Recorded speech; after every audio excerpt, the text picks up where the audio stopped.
Hello friends, welcome to step up IAS. जून की शुरुआत हो गई है और आज आइए पहले दिन के न्यूज़पेपर को डिस्कस करते हैं। क्या कुछ आपके लिए आज इस पूरे डिस्कशन में मिलने वाला है। कोटेशन से शुरुआत करेंगे अपने आर्टिकल के, अपने डिस्कशन की। और आज का कोटेशन बहुत अच्छा है। आज का जो कोटेशन है वो बहुत रेलेवेंट इसलिए है बिकॉज टॉपिक है न्यूज़पेपर और कोटेशन है a good newspaper I suppose is a nation talking to itself. ये आप कहाँ यूज़ कर सकते हैं? इमेजिन कीजिए, अभी इन दिनों आपने कई सारे आर्टिकल को पढ़ा है, कई सारे डिस्कशंस में आपने सुना है। हम लगातार बात कर रहे हैं freedom of speech and expression की। आप रोल ऑफ मीडिया के बारे में पढ़ते हैं, इससे आपको सवाल पूछे जाते हैं। कई सारे रिपोर्ट्स में बताया गया है कि जो फ्रीडम है मीडिया का वो किस तरीके से है, या रिपोर्ट्स क्या बताती हैं, यहाँ पर जो जर्नलिज्म है उनको कितना सपोर्ट मिलता है, नहीं मिलता है। ये सारे टॉपिक्स अभी काफ़ी ज़्यादा न्यूज़ में रहे हैं, तो ऐसे ऐसे आपसे पूछे जा सकते हैं और वहाँ पर आप इस कोटेशन का यूज़ कर सकते हैं कि न्यूज़पेपर का एग्जैक्ट मतलब क्या होता है और ये कितना ज़रूरी है किसी भी देश के लिए। तो आइए, आपको सबसे पहले ये जानना पड़ेगा कि पूरे डिस्कशन में बने रहना क्यों ज़रूरी है और आज आप क्या सीखने वाले हैं। और जब आप अपने दिमाग में शुरुआत में ही इस बात को डाल देते हैं कि आपको क्या क्या आज सीखना है, किस किस टॉपिक के बारे में आप जानने वाले हैं, तो आपका दिमाग हंग्री हो जाता है उस चीज़ को जानने के लिए।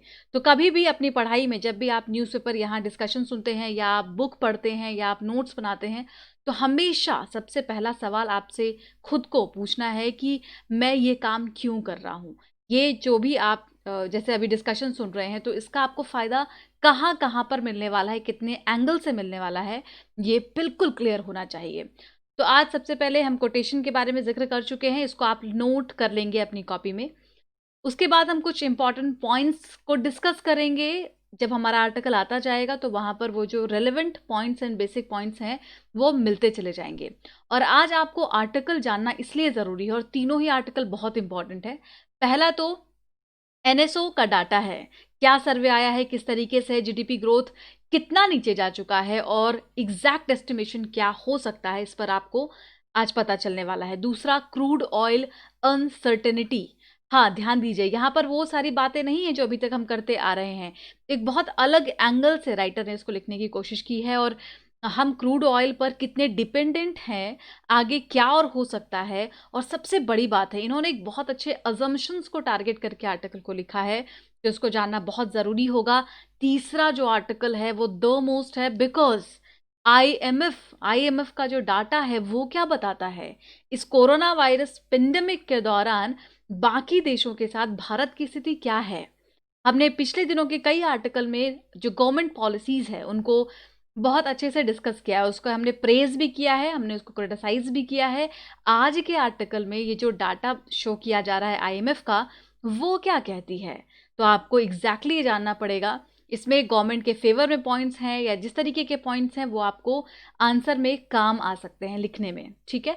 और हमेशा की तरह क्वेश्चन दिया गया है मेंस के लिए, जैसा कि आप लोग लिख रहे होंगे, कोशिश ज़रूर कर रहे होंगे, ये मेरा भरोसा है। और आप लोग प्लीज़ आंसर्स को लिखना शुरू कीजिए। ऑब्जेक्टिव क्वेश्चन होगा जिसका आप लोग आंसर भी कर रहे हैं, जो लोग अभी तक नहीं कर रहे हैं वो प्लीज़ आंसर करें और प्रीवियस डे के क्वेश्चन को भी डिस्कस करेंगे आंसर के साथ, ठीक है।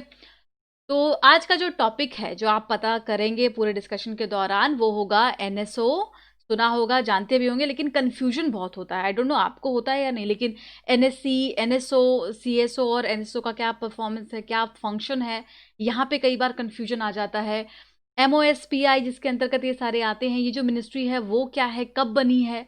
जीडीपी का एग्जैक्ट मतलब तो आप जानते हैं, रिवीजन कर लेंगे यहाँ पर। और जीडीपी और जीवीए में क्या रिलेशन है, कैसे ये एक दूसरे पर डिपेंडेंट है या इसका कैसे डाटा निकाला जाता है। क्रूड ऑयल अनसर्टेनिटी में हम किन किन देशों पर निर्भर करते हैं, हमारे पास रिपोजिटरी कितनी है, इन सारी चीज़ों पर हम आज डिस्कशन करने वाले हैं। और अल्टीमेटली स्टिमुलस पैकेज, जिस पर हम कई आर्टिकल डिस्कस कर चुके हैं। आपको समझ में आता है ना स्टिमुलस पैकेज का मतलब?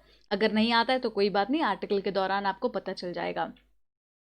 तो आज आर्टिकल देख लेते हैं कौन कौन सा है। Sobering signals, just in case, तीसरा होगा placing a bet on India, ठीक है। तीनों ही बहुत अच्छे अच्छे आर्टिकल। और आंसर राइटिंग के लिए क्वेश्चन टोटल 4 हैं, नंबर ऑफ क्वेश्चंस 4 हैं। और इसमें आपको ऐसा कहा गया है, अगर 4 के चारों आप क्वेश्चंस को लिख रहे हैं तो बहुत अच्छी बात है, तब जो व्यक्ति ऐसा कर रहा है कि चारों आंसर्स लिख रहे हैं, उनको ये समझ जाना चाहिए कि ही और she is in exactly the right direction. हाँ, उसी डायरेक्शन में है, अब उस पर एनालिसिस करना दूसरा काम होगा, वो अगला स्टेप है। लेकिन जो लिख रहे हैं वो सही दिशा में आगे बढ़ रहे हैं, क्योंकि यही आपका गोल है, एक अच्छा आंसर लिखना और उससे मार्क्स कैसे खींचा जाए ये पता करना ही आपका अल्टीमेट गोल है। जो ऐसा नहीं कर पा रहे हैं वो प्लीज़ इसकी शुरुआत करें, धीरे धीरे एक क्वेश्चन लिखें, फिर 2 लिखें, फिर 3 लिखें, और जब आपको आदत पड़ जाएगी तो फिर आपको 20 के 20 क्वेश्चन भी लिखने में मुश्किलें नहीं आएंगी। हिंदी माध्यम के छात्रों के लिए भी क्वेश्चंस दिए जाते हैं, प्लीज़ ध्यान से पढ़ करके उसको ज़रूर लिखें। ऑब्जेक्टिव क्वेश्चन में देख लेते हैं टॉपिक क्या क्या रहेगा। तो डिस्कशन के दौरान आप जीडीपी पर अभी हम बात करेंगे, जीवीए पर बात करेंगे, इस पर फोकस अच्छे से रखिएगा, इस पर क्वेश्चन पूछा गया है। नेशनल स्टैटिस्टिकल कमीशन एनएससी के बारे में क्वेश्चन है, तो आप यहाँ भी ध्यान दीजिएगा। Ministry of statistics and programme implementation, that is MOSPI, इसके बारे में बेसिक जानेंगे। और इन्फ्लेशन से जुड़ा हुआ क्वेश्चन है, यानी क्रूड ऑयल सब मिला करके, तो वहाँ पर आपको एनालिसिस को ध्यान से सुनना है।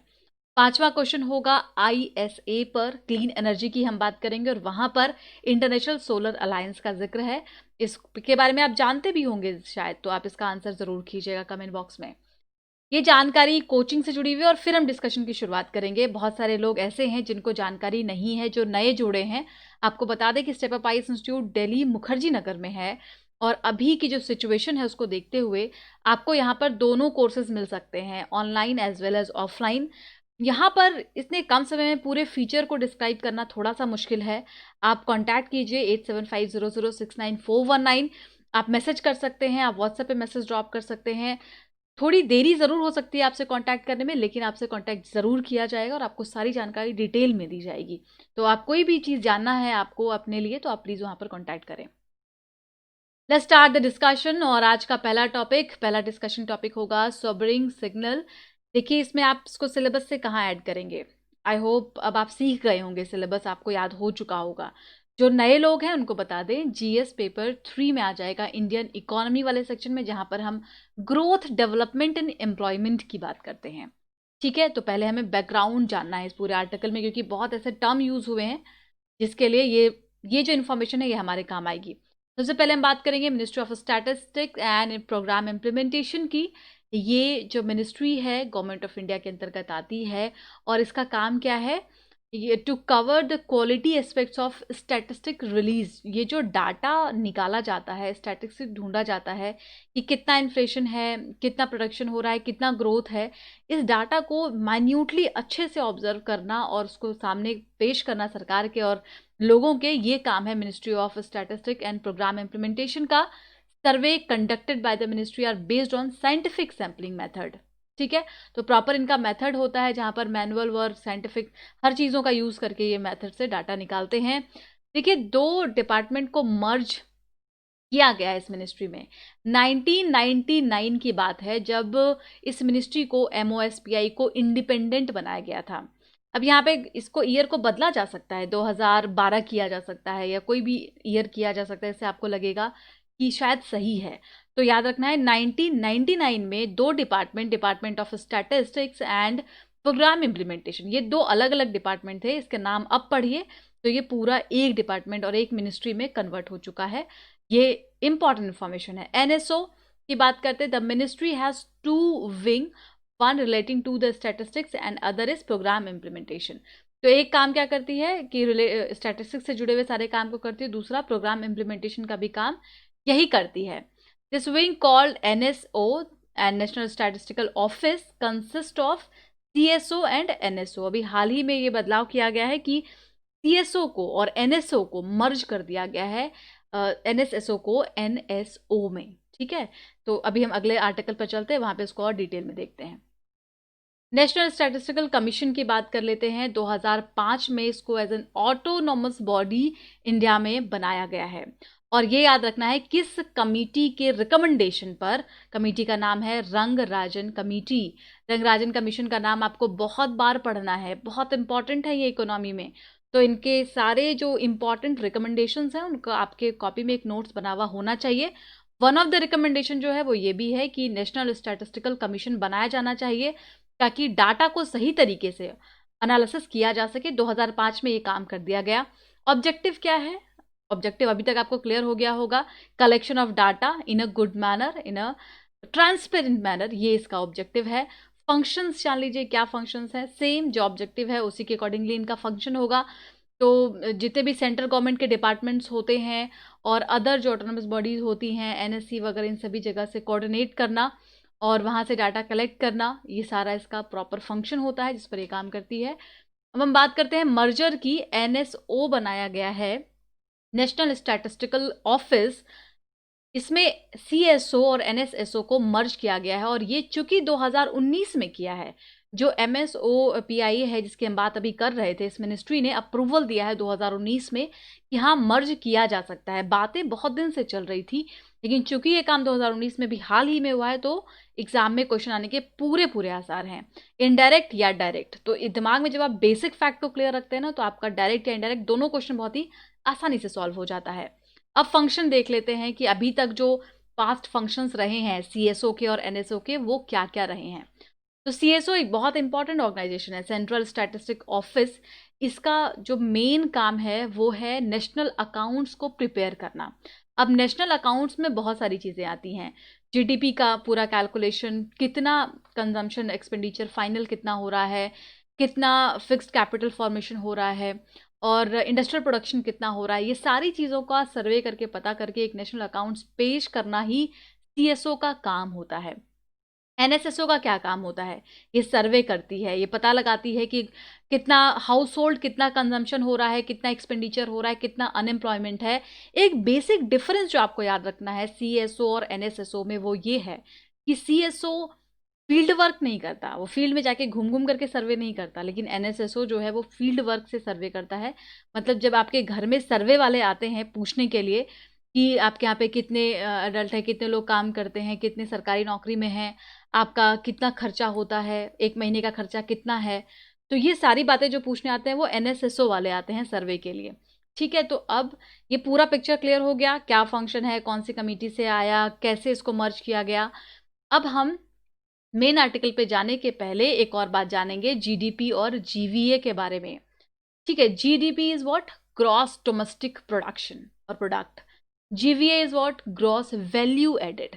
वैल्यू एडेड का मतलब सिंपल होता है, किसी भी चीज में कितनी वैल्यू को ऐड किया गया। इसका मतलब ये हुआ कि जब एक रॉ मटेरियल बनके तैयार हुआ तो आपने उसको कितने अच्छे से और उसको रिफाइन किया है और बेहतर किया है, और उसके दौरान कितना प्रोडक्शन हुआ, उसके दौरान कितनी चीज़ें इसमें लगी, तो वो हो गया उसका वैल्यू एडेड। बहुत ही सिंपल से टर्म में आपको समझना है कि किसी भी प्रोडक्ट की क्वालिटी को बढ़ाने के लिए, उसकी क्वांटिटी को बढ़ाने के लिए हमने उसमें और कितना एड ऑन किया है, दैट इज वैल्यू एडेड, यानी ग्रॉस वैल्यू एडेड। अब इसके बारे में एक आपको लमसम बता दिया। इकोनॉमिक ग्रोथ को मेजर करने के लिए जीडीपी और जीवीए एक बहुत इंपॉर्टेंट टूल माने जाते हैं। ठीक है, तो इनका डेफिनेशन क्या है, इसमें क्या डिफरेंसेस हैं, ये हमें एकदम क्लियर कट होना चाहिए। जब हम जीडीपी एट फैक्टर कॉस्ट की बात करते हैं तो उसका डेफिनेशन क्या होता है। जीडीपी के बारे में आपको मालूम है ना कि जितने all final goods and services का जो प्रोडक्शन होता है किसी भी डोमेस्टिक टेरिटरी में, याद रखिएगा एक फाइनेंशियल ईयर में। और डोमेस्टिक टेरिटरी डजंट मीन कि ये जो आप जोग्राफिकल टेरिटरी देख रहे हैं, डोमेस्टिक टेरिटरी का यहाँ पे मतलब है इकोनॉमिक टेरिटरी। ठीक है, जहाँ जहाँ पर भारत की टेरिटरी मानी जाती है, वो एम्बेसी हो सकता है दूसरे देश में, वो शिप हो सकता है जो ओशंस में हो, वो कई जगह पर नवल बेस हो सकता है जहाँ पर प्रोडक्शन हो रहा हो, और भारत सेल्फ जो कंट्री है वो तो है ही। तो यहाँ पे डोमेस्टिक टेरिटरी का मतलब क्या है, इकोनॉमिक टेरिटरी हमारा कहाँ कहाँ पर है और उसमें जो फाइनल गुड्स एंड प्रोडक्शन हो रहा है ओवरऑल। एंड जब फैक्टर कॉस्ट की बात करते हैं तो इसका मतलब यहाँ पर क्या है कि all production units inclusive the depreciation. तो इसमें जो चार वो फैक्टर होते हैं उसके लेवल पर देखा जाता है, कोई भी इनडायरेक्ट टैक्स या सब्सिडी वगैरह को वहाँ पर नहीं देखा जाता। जब हम मार्केट प्राइस की बात करते हैं तो मार्केट प्राइस में क्या डिफरेंस आ जाता है, इसमें एनआईटी को ऐड कर दिया जाता है। NIT is what, net indirect tax. Indirect tax minus subsidy. एक तो उस पर टैक्स लग रहा था, किसी भी सामान को जब आप मार्केट में लेकर के आते हैं, दुकानदार तक जब वो पहुंचती है तो उसमें इनडायरेक्ट टैक्स लगता है, राइट। अब अगर सरकार ने वहां पर कोई छूट दे दिया है, कोई सब्सिडी दे दी है, मान लीजिए 0 सब्सिडी है तो आप इसको यहाँ पे 0 कर दीजिएगा, वहाँ 20% सब्सिडी है तो 20% हो जाएगा। तो उस पर जो सब्सिडी दी गई है उसको हम इनडायरेक्ट टैक्स में माइनस कर देंगे तो एग्जैक्ट हमें मार्केट प्राइस का पता चल जाएगा। ठीक है, तो ये हो गया जीडीपी एट मार्केट प्राइस। और जीवी एट फैक्टर कॉस्ट की जब हम बात करेंगे तो सेम होगा कि जो आउटपुट है, कोई भी सामान जब फाइनल बन करके तैयार हो गया और उसका जो आउटपुट है, उसकी वैल्यू है, उसमें हम इंटरमीडियरी कंजम्पशन को माइनस कर देंगे तो हमारा जीवी एट फैक्टर कॉस्ट आ जाएगा। तो आई होप ये इकोनॉमी का थोड़ा सा कॉम्प्लेक्स कॉन्सेप्ट है जिसको मैंने आपको बताने की कोशिश की है। आई होप क्लियर हो गया होगा। नहीं क्लियर हुआ होगा तो बताइएगा ज़रूर कमेंट बॉक्स में, हम इसको और इसको क्लियर कर लेंगे। लेकिन आपको 2 बार 3 बार इस पूरे कॉन्सेप्ट को पढ़ना है, एक छोटा सा एग्जाम्पल खुद से सोचना है कि क्या हो सकता है ये, और फिर आपको एकदम पिक्चर बन जाएगी। इकोनॉमी टफ नहीं है, यकीन मानिए। आइए मेन आर्टिकल पर चलें। शुरुआत करते हैं बहुत ही अच्छे आर्टिकल से, और इस आर्टिकल में हम बहुत ही सतर्क रहेंगे। सतर्क इसलिए रहेंगे क्योंकि आपको कंक्लूजन से पता लग जाएगा कि आर्टिकल ही कहता है कि किसी भी चीज़ को डायरेक्ट अज्यूम करने के पहले आपको रुकना चाहिए। देखिए, अभी हाल ही में न्यूज़ ये है कि जीडीपी डाटा रिलीज किया गया है नेशनल स्टैटिस्टिकल ऑफिस यानी एनएसओ के द्वारा, ठीक है। और इसमें जो 3 मेजर अजम्पशंस हैं वो क्या बताते हैं, तो ये तो आप भी इमेजिन कर सकते हैं कि उन्होंने क्या बताया होगा। उन्होंने यही बताया कि नेशनल लॉकडाउन का कितना प्रभाव पड़ा है हमारी इकोनॉमी पर, और ये लगातार नीचे जाती जा रही है, स्लोड डाउन हो गई है हमारी इकोनॉमी। और ये जो प्रोसेस है ये जितना हमने एक्सपेक्ट किया था उससे ज़्यादा वर्स है, ठीक है। और इसमें इन्होंने कुछ बताया से 8 कोर इंडस्ट्रीज जो हैं for April indices that economic distress is likely to be more severe. जो हमारी 8 कोर इंडस्ट्री है, चलिए आप लोगों को कमेंट बॉक्स में आज बताना है कि कौन कौन सी 8 कोर इंडस्ट्री हैं। 8 कोर इंडस्ट्री का नाम अगर आप उसको सीक्वेंस वाइज बताएंगे तो बहुत अच्छा होगा कि किसका प्रोडक्शन सबसे ज़्यादा है, उसके अकॉर्डिंगली आप बताएंगे वेटेज के हिसाब से तो और अच्छा होगा। लेकिन आपको 8 कोर इंडस्ट्री का नाम ज़रूर बताना है, ठीक है। अब इसमें जितना एक्सपेक्ट किया गया था उससे और सीवियर कंडीशन देखी जा रही है एज पर द डाटा जो अभी जीडीपी डाटा रिलीज किया गया एनएसओ के द्वारा। उसके अकॉर्डिंगली तीसरा ये बताया गया है कि जो हेडलाइन ग्रोथ थोड़ा बहुत हम देख रहे हैं ना, वो सिर्फ और सिर्फ एग्रीकल्चर और गवर्नमेंट की वजह से देख रहे हैं। तो ये हमने तो कई आर्टिकल में डिस्कस किया है कि चूंकि इस बार का जो एग्रीकल्चर ग्रोथ है वो थोड़ा ठीक है as compare to previous year. हमारे पास फूड ग्रेन्स ऑलमोस्ट अवेलेबल हैं बहुत अच्छे से, हमारा प्रोडक्शन बहुत अच्छा हुआ खरीफ का और रबी का। आगे जो खरीफ है उसमें मानसून के अच्छा होने की संभावना है, तो इस हिसाब से एग्रीकल्चर काफ़ी अच्छा कर रहा है। दूसरा है गवर्नमेंट एक्सपेंडिचर, जिसकी वजह से आप ये हेडलाइन ग्रोथ को देख पा रहे हैं। जीवीए की अगर हम बात करते हैं ग्रॉस वैल्यू एडेड की, तो वहाँ भी स्थिति बहुत अच्छी नहीं है। एग्रीगेट लेवल पर देखा गया तो 3% तक काफ़ी गिरावट आ गई है जीवीए के कैलकुलेशन में भी। ओवरऑल जो फाइनेंशियल ईयर का देखा गया, एग्रीकल्चर, पब्लिक एडमिनिस्ट्रेशन और डिफेंस, ये 3 ऐसे सेक्टर है जहां से आप गवर्नमेंट के ऑलमोस्ट इकोनॉमिक एक्टिविटी का पता लगा सकते हैं। ड्राइवर की तरह ये माना जाता है और इसमें थोड़ी बहुत अच्छी संभावनाएं देखी जा रही हैं। लेकिन अगर हम ओवरऑल इकोनॉमी को देखते हैं तो वहाँ पर जो ग्रोथ है वो काफ़ी नीचे चला गया है, बहुत नीचे चला गया है। खास करके जब हम बात मैन्युफैक्चरिंग सेक्टर और कंस्ट्रक्शन सेक्टर की करते हैं तो मैन्युफैक्चरिंग सेक्टर और कंस्ट्रक्शन सेक्टर की तो आज की बात नहीं है, ये तो हमने पहले ही जब से स्लो डाउन था, स्लो डाउन के समय से हम बात कर रहे हैं कि कितना कम इनका डिमांड हो गया है, कितना कम प्रोडक्शन हो गया है, इनका प्रॉफिट बिल्कुल नीचे चला गया है। तो इसके इस बंद होने की वजह से जो लॉकडाउन हुआ उसकी वजह से और ज़्यादा ख़राब हो गई स्थिति। तो ये तो खैर पता ही है कि क्या सिचुएशन है। अब वहीं पर आप ट्रेड, होटल, कम्युनिकेशन की बात करें तो वो सब भी सारा ठप पड़ा हुआ है। और फाइनेंस जैसे कि रियल इस्टेट की बात करें और प्रोफेशनल सर्विसेज की बात करें तो वो सब कंसिडरेबली अभी तक डाउन ही चल रहे हैं। हाउस होल्ड्स ने खर्चा कम कर दिया है क्योंकि लोगों के पास इनकम कम हो गई है। अब लोग थोड़ा पैनिक भी करेंगे, थोड़ा डरेंगे भी खर्चा करने से, तो एक ये कारण भी है। इन्वेस्टमेंट एक्टिविटी की तो बात हमें अभी करनी नहीं चाहिए बिकॉज वो तो बिल्कुल नीचे जाने की हालत में। सरकार लगातार ये कोशिश कर रही है कि इकोनॉमिक एक्टिविटी को बढ़ाया जाए, बूस्ट किया जाए। लेकिन जो लगातार कंडीशंस क्रिएट हो रहे हैं, ऐसा नहीं कि सिर्फ भारत में हो रहा है, लेकिन जो हमारी इतनी बड़ी इकोनॉमी है उसको अगर हम कंपेयर करके देखें तो यहाँ पे स्थिति थोड़ी ज़्यादा ख़राब नज़र आ रही है। स्पेंडिंग और इन्वेस्टमेंट थोड़ा कम हो गया है, ठीक है। And some sign of growth, हाँ कहीं कहीं पर ग्रोथ भी देखा गया। क्यों? क्योंकि अप्रैल में तो पूरा बंद था। अब मई में 20 तारीख के बाद से लोगों ने थोड़ा सा ओपन करना शुरू किया इकोनॉमी को, तो अब फिर से जो इलेक्ट्रिसिटी का जनरेशन एकदम कम हो गया था, डिमांड एकदम कम हो गई थी, वो धीरे धीरे अब ईज होनी शुरू हुई है बिकॉज अब नॉर्मल लेवल पर जो रिस्ट्रिक्शंस हैं उसको हटाए जा रहे हैं। इससे कुछ फैक्ट्री को खोला जा रहा है, कुछ जहाँ जहाँ पे इलेक्ट्रिसिटी का कंजम्पशन हो रहा है उनको खोला जा रहा है। ये पता चल रहा है इससे कि नॉर्मल धीरे धीरे सिचुएशन अब ग्रोथ की तरफ बढ़ रही है आगे। एंड कंक्लूजन में कहा जा रहा है कि ये जो एस्टिमेशन आया है इसमें ओवरऑल इकोनॉमिक एक्टिविटी को नहीं देखा जाता, ये रिटेल इन्फ्लेशन डाटा को कैप्चर नहीं करता एनएसओ। तो इसलिए ओवरऑल ये बता पाना काफ़ी डिफिकल्ट होगा कि एग्जैक्ट सिचुएशन अभी इकोनॉमी की क्या चल रही है और इकोनॉमी को कितना डैमेज हुआ है। तो अभी जब ओवरऑल डाटा पब्लिश होता है, पूरा एस्टिमेशन आपके सामने आता है, तब हमें इस बात पर ध्यान देना है और उसको हमें अज्यूम करना है या उसमें मानना है कि टोटल स्थिति क्या चल रही है पूरे देश में। ठीक है, आइए अगले आर्टिकल पर चलें। जस्ट इन केस, इसका मतलब आपको समझना है। जैसे हम कई बार बहुत चीज़ों का ज्यूम कर लेते हैं, मान लीजिए कि ऐसा हो तो कैसा हो, है ना। जैसे आपने कभी सोचा होगा 1 महीने पहले कि मान लीजिए यूपीएससी का एग्जाम बढ़ जाए तो कैसा होगा। तो आपने देखा कि 31 मई को आपका एग्जाम नहीं हुआ, कल आप एग्जाम दे रहे होते। तो जस्ट इन केस वाले चीज़ों को आपको दिमाग में रखना है कि इन्होंने पूरे आर्टिकल को एक संभावना को सामने रखते हुए लिखा है कि अगर हमारे देश में ऐसी स्थिति आ जाए तो क्या उसके लिए सरकार तैयार है, या उसके लिए कौन कौन से और प्रिपेयर्डनेस आपके पास होने चाहिए। जीएस पेपर 3 में एसोसिएट करेंगे बिकॉज हम यहाँ पर क्रूड ऑयल से संबंधित चीज़ों पर बात करेंगे। इंफ्रास्ट्रक्चर में आप ऐड कर दीजिएगा इसको, एनर्जी, पोर्ट, रोड, इन सब में आ जाएगा। ठीक है, आइए शुरुआत करें। पेट्रोलियम सेक्टर इंडिया, शुरुआत करते हैं पेट्रोलियम सेक्टर से। यहाँ पर आप जस्ट इन केस को दिमाग में रखिए और फिर आर्टिकल को समझने की कोशिश कीजिए। तो इनका कहना है कि लास्ट मंथ में जो प्रोडक्शन आया, जो पूरा ग्राफ दिखा हमें क्रूड ऑयल्स के प्राइसेस का, वो काफ़ी नीचे चला गया था। हमने डिस्कस किया था ना, याद है आपको, यूएस में जो ओवरऑल प्राइस था क्रूड ऑयल का वो काफ़ी नीचे चला गया, $30 पर बैरल हो गया था।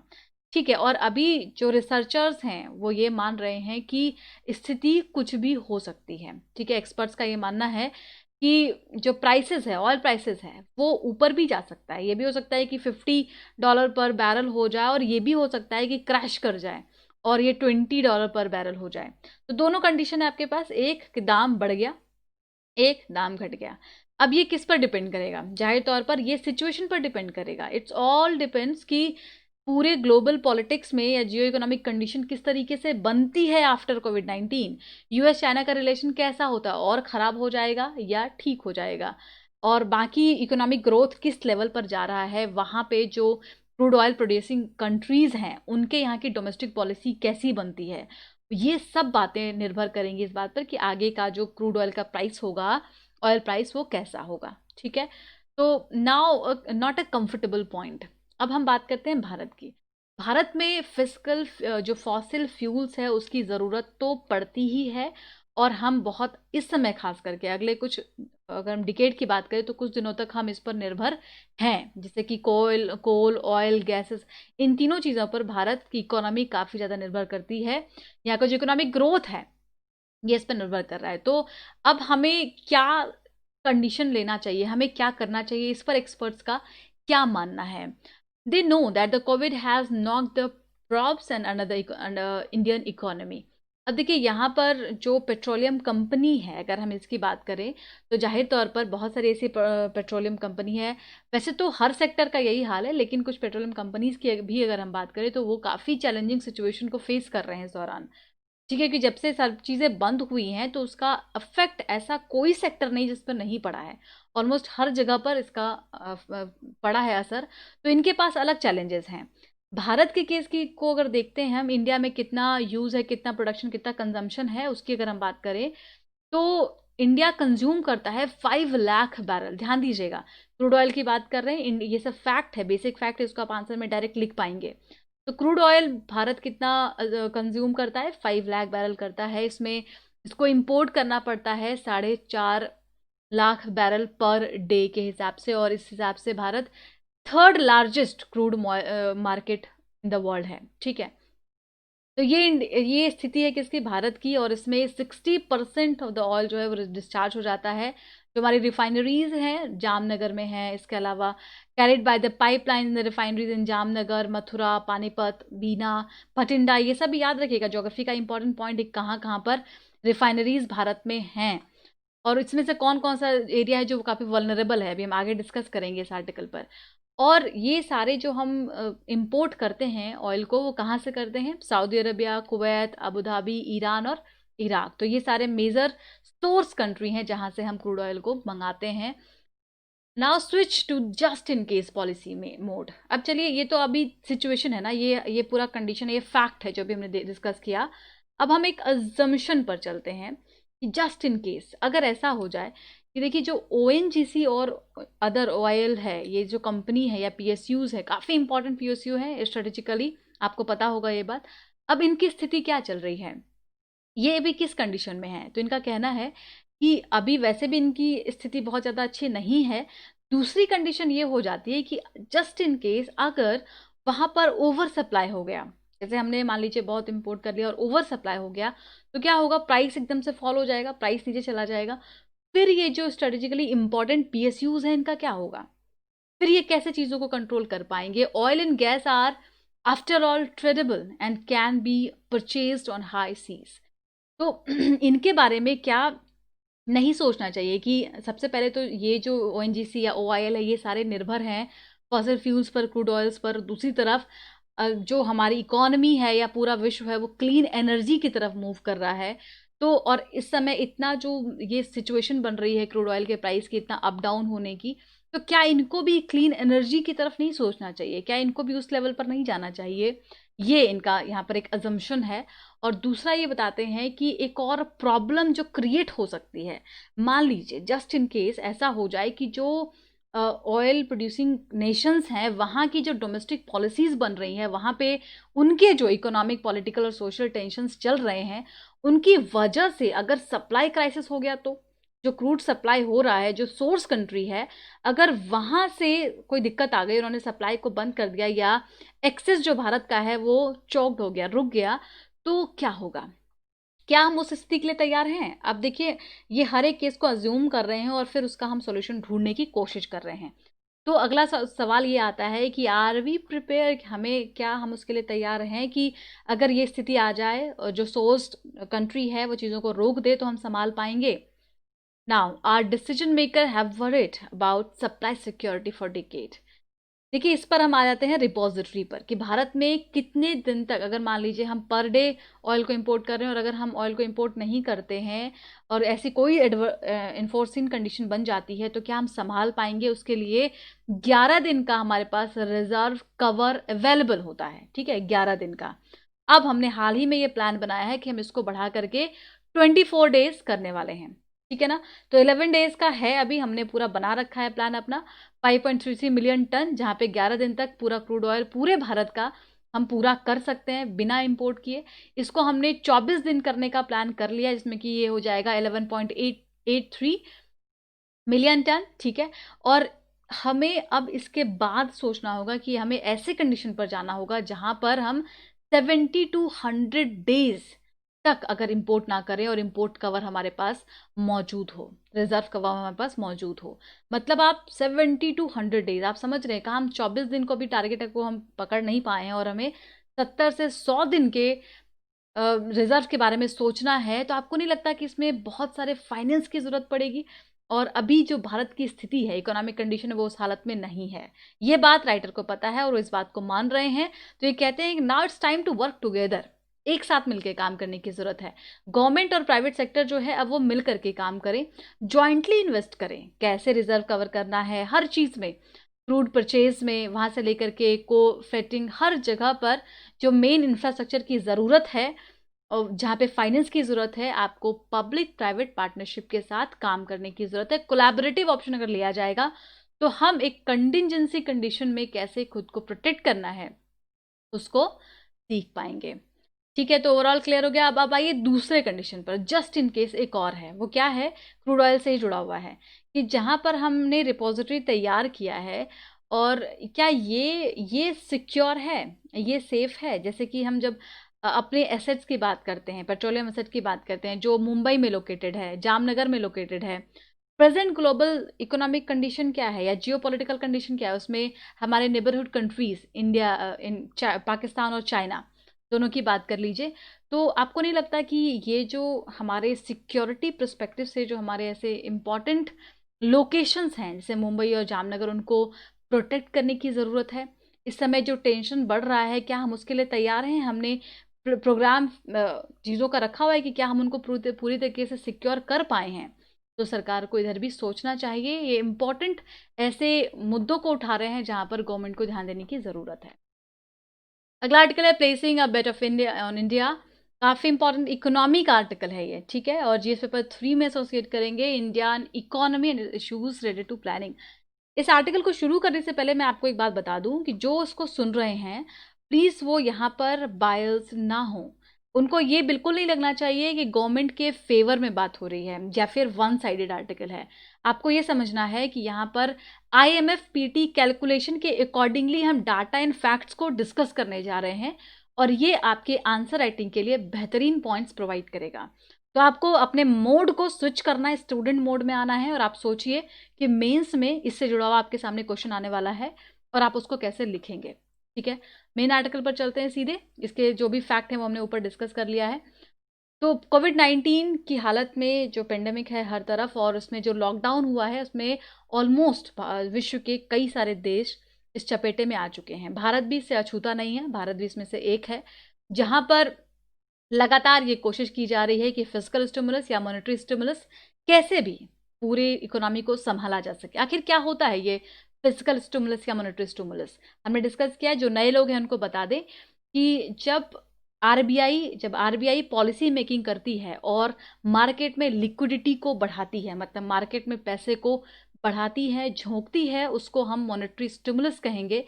और अगर यही काम गवर्नमेंट का होता है, गवर्नमेंट अपने एक्सपेंडिचर को बढ़ाने लग जाए, लोगों तक पैसे पहुंचाने लग जाए, तो आप समझ जाइए कि ये फिस्कल स्टिमुलस हो रहा है और इकोनॉमी को आगे बढ़ाने की कोशिश की जा रही है।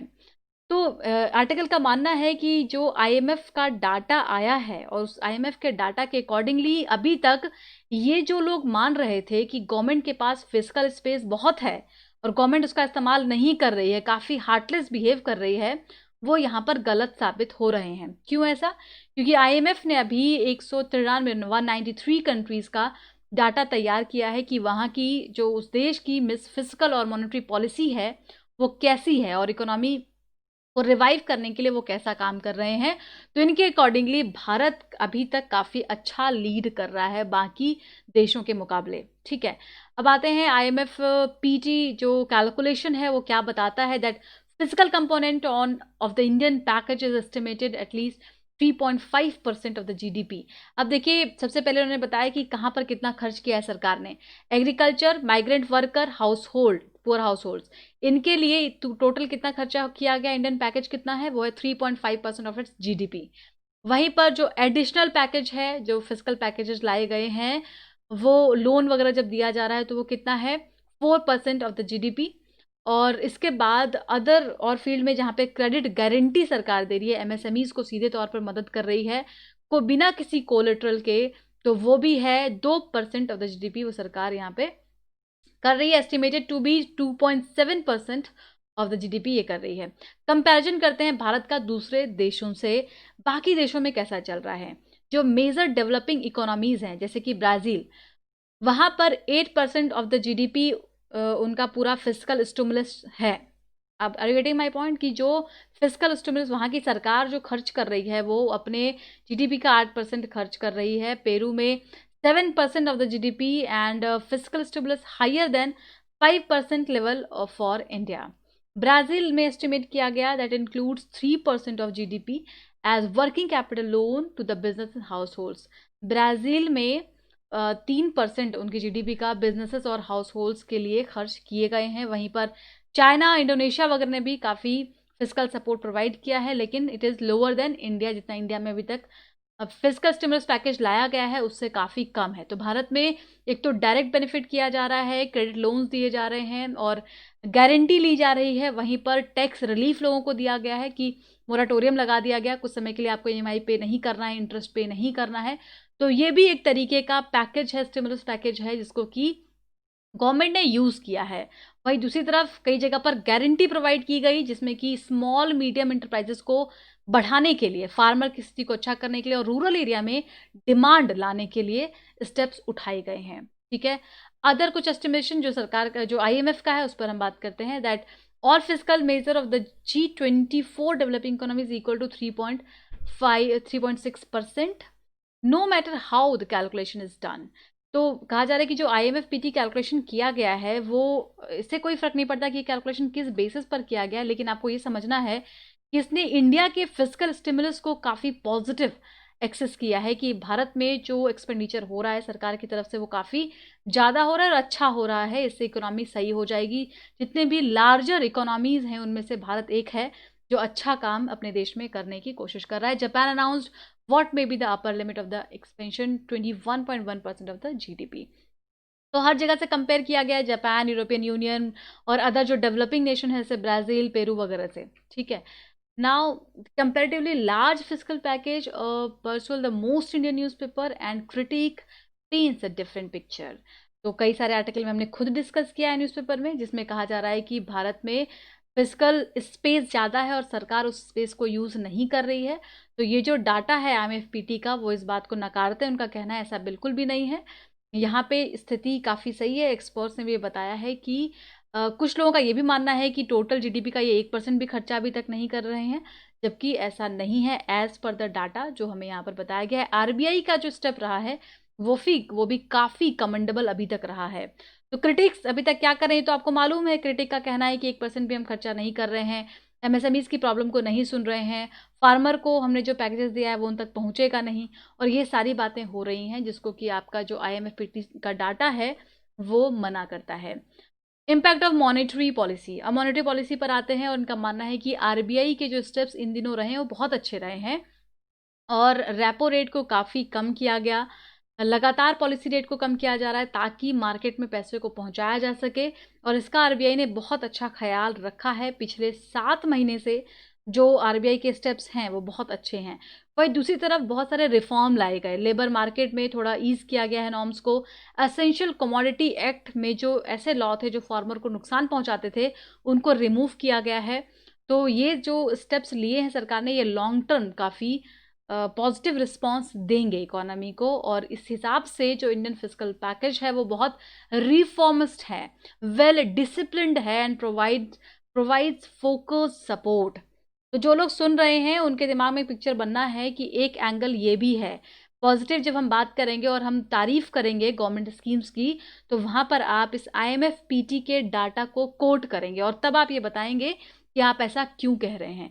एक चीज़ और यहाँ आपको मैं क्लियर करूँ कि कोई भी आंसर जो आप अपने आंसर में लिखते हैं यूपीएससी में, उसमें व्यूज़ आपके नहीं होते, उसमें व्यूज़ आपको किसी स्कॉलर का, किसी इकोनॉमिस्ट का, किसी नोबेल पर्सन का लेना होता है और उसी व्यूज़ को अपना व्यू बना करके रखना होता है।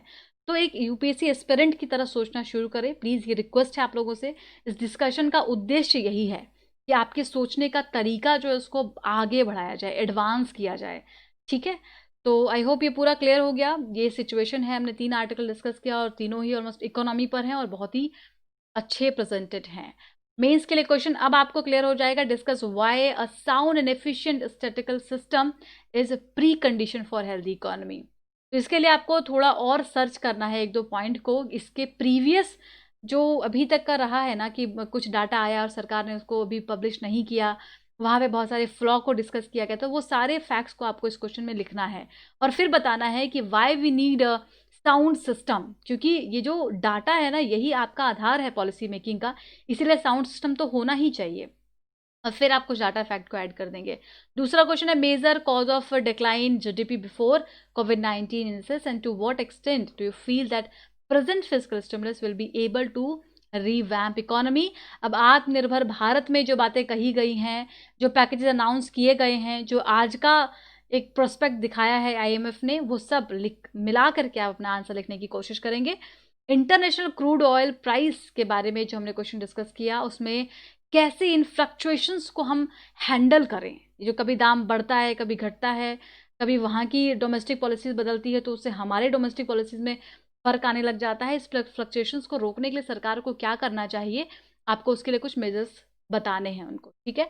And do you think the government should increase its space in moving towards the clean energy urgently. अब यहाँ पर आप आईएसए का जिक्र कर सकते हैं, इंटरनेशनल सोलर अलायंस की, उसमें भारत कितना अच्छा परफॉर्म कर रहा है, हमने क्या टारगेट बनाया है, हम आईएसए के अलावा और कौन कौन से क्लीन एनर्जी की सोर्स को यूज़ कर सकते हैं, उन सभी को आपको इसमें मेंशन करना है। आइए ऑब्जेक्टिव क्वेश्चन देख लें। आज का क्वेश्चन है जीडीपी से, पहला क्वेश्चन है और उसमें दोनों स्टेटमेंट आपको ध्यान से पढ़ना है, बहुत ही आसान सा स्टेटमेंट है, एग्जैक्टली हमने इसको डिस्कस किया अभी ऊपर। और दूसरा क्वेश्चन है नेशनल स्टैटिस्टिक्स कमीशन में कि एक ऑटोनोमस बॉडी है, 2010 में बनाई गई है, रंगराजन कमीशन के रिकमेंडेशन पर बनाया गया है। याद आ रहा है आपको? अगर याद आ रहा है तो आंसर ज़रूर बताइए। MOSPI पे हमने डिस्कशन किया इस मिनिस्ट्री के बारे में। इसको 1999 में इंडिपेंडेंट किया गया है और मर्ज कर दिया गया दो डिपार्टमेंट को, याद आ गया होगा। चौथा क्वेश्चन है क्रूड ऑयल प्राइस से, inflation increases with decrease in crude oil price. अब ये दिमाग लगाने वाला, ऊपर वाला तो बिल्कुल सिंपल था, इसमें थोड़ा सा दिमाग लगा लेना है आपको कि इन्फ्लेशन, क्या इन्फ्लेशन बढ़ेगा, महंगाई बढ़ेगी अगर क्रूड ऑयल प्राइस बढ़ता है तो? सोचिए, आप बाहर से सामान मंगा रहे हैं, तेल बाहर से इंपोर्ट कर रहे हैं, दाम बढ़ गया, उसके बाद क्रूड ऑयल यहाँ पर ट्रांसपोर्टेशन में यूज़ होता है, क्या महंगाई बढ़ेगी? इस हिसाब से सोचिएगा। OPEC control the production of crude oil for its members. पांचवा सवाल है आईएसए से, India is responsible for formation of ISA international solar alliance और इसका सेक्रेटरी हैदराबाद में। क्या सही है ये? चलिए प्रीवियस डे के क्वेश्चन का आंसर देखते हैं। यहाँ पर लास्ट डे हमने देखा था सारे स्टेटमेंट बिल्कुल सही दिए हुए हैं। सेंट्रल सेक्टर स्कीम है पीएम किसान, इस पर हमने डिस्कस किया था। और ministry of agriculture farmer welfare को सारा कार्यभार दिया गया है, 6,000 रुपये हर साल किसानों को दिए जाएंगे। और अब यहाँ पे कोई लैंड होल्डिंग का साइज का यहाँ पे नहीं रखा गया है। वन रैंक वन पेंशन पर हमने डिस्कस किया था, दोनों स्टेटमेंट यहाँ पर सही गिवन है, ठीक है। तीसरा सवाल जन जीवन मिशन पर है और इसमें पहला स्टेटमेंट तो बिल्कुल ठीक है, दूसरा स्टेटमेंट 2025 नहीं है, 2024 है, ठीक है। तो इसका आंसर क्या हो जाएगा? ए, याद रखिएगा। चौथा सवाल पूछा गया था इंडस्ट्रियल डिस्प्यूट एक्ट पे। इस आर्टिकल को आप लोगों ने पूरा नहीं देखा है क्या? मुझे ऐसा लगता है कि लोगों ने उस दिन के पूरे डिस्कशन को नहीं सुना है, ज़्यादातर लोगों ने। प्लीज़ इसको सुन ज़रूर लीजिएगा जिन्होंने स्किप किया है, बहुत इंपॉर्टेंट है ये आर्टिकल। इसमें तीनों स्टेटमेंट बिल्कुल सही दिए हुए हैं, इसके हिसाब से इसका आंसर हो जाएगा डी। 1, 2 and 3 are correct. यहाँ पे वो सारे थ्रेशोल्ड बताए गए जिसका मिसयूज़ कंपनी करती है। पांचवा पूछा गया था कि जो प्रोग्राम मैन मिशन है स्पेस में भेजने का, वो इससे पहले, भारत के पहले कौन कौन से देशों का रहा है? तो उसमें कौन कौन हो जाएगा? रशिया और चाइना एंड यूएसए। 1, 3 एंड 5 सी इसका सही आंसर हो जाएगा, ठीक है। तो इस पर हमने बात कर ली है पहले, ज़्यादा जानकारी के लिए कॉन्टैक्ट कर लीजिएगा। तो आज के लिए इतना ही, thank you so much. Subscribe कीजिए, कमेंट कीजिए, और अगर पॉसिबल है तो 1 घंटे के लिए, आधे घंटे के लिए इस वीडियो को आप स्टेटस पर डालें, ताकि आपके सारे दोस्त, ऑलमोस्ट 80% लोग यूपीएससी वाले होते हैं, वो ज़रूर स्टेटस चेक करेंगे। बिकॉज समय थोड़ा खाली टाइम तो है लोगों के पास जो व्हाट्सएप पे होते हैं, स्टेटस देखते रहते हैं या खुद भी लगाते हैं। तो आप आधे घंटे के लिए, ज़्यादा नहीं, अगर आप हाफ एन आवर के लिए भी ये शेयर करने का एक अच्छा तरीका हो सकता है, ये मुझे हेल्प करने का एक बहुत अच्छा तरीका हो सकता है। I will feel very commendable अगर आप के स्टेटस में ये वीडियो आधे घंटे के लिए भी जाएगा तो। आज के लिए इतना ही, कल फिर मिलते हैं। Thanks a lot, keep studying.